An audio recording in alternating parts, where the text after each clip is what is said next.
Not cool, bakula, cool, bakula, bakul.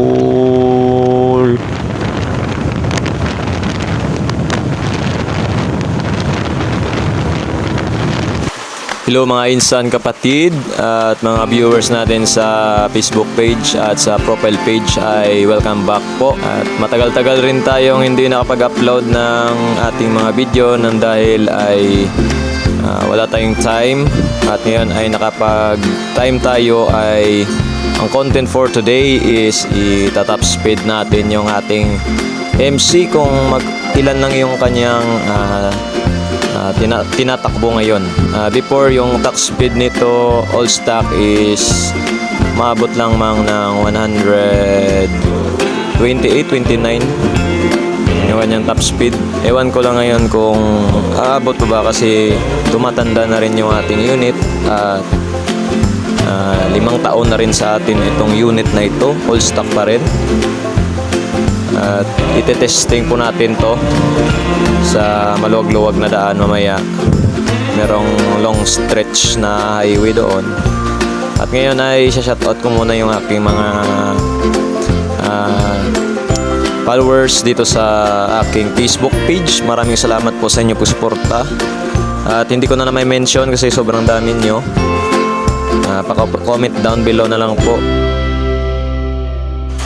At meron tayong good news mga bossing. Yung ating isang Facebook page na ginagamit natin, yung 1.3k na followers, ay na-unlock na yung tools, yung subscription.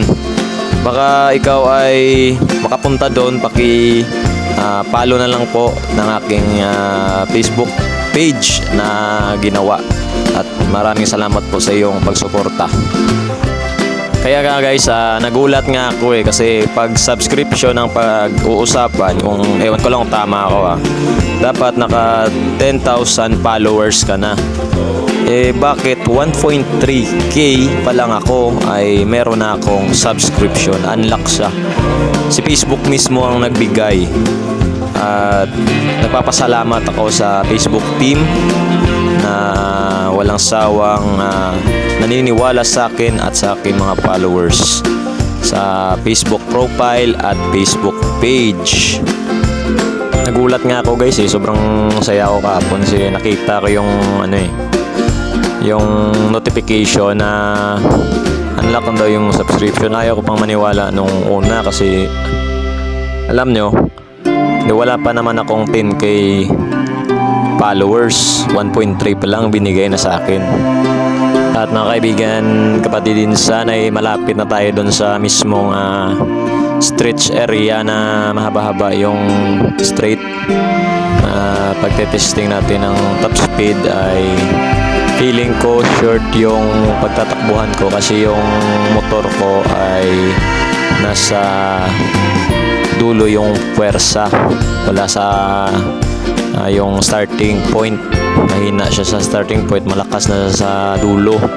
Doon yung labas mismo yung kanyang top speed na takbo. Kasi alam mo, yung pulley ko luma na, yung belt ko luma na, yung air filter ko luma na rin.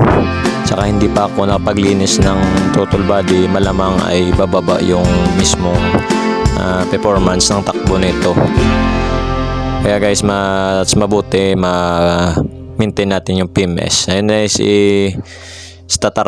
starting na natin yung top speed natin kung magkano yung lalabas nito. Ayan na, binira ko na. Ayan na. Not cool, bakula, cool, bakula, bakul. Na-short nga ako dito kasi nagano siya ng lane kung lilipat siya, nag-reduce ako ng power. Yung inabot pala ng takbo is 100 lamang. Ewan ko kung accurate ba kasi hindi ko naman pero 100 talaga nakita ako. Maraming salamat sa inyong panonood. Bye bye.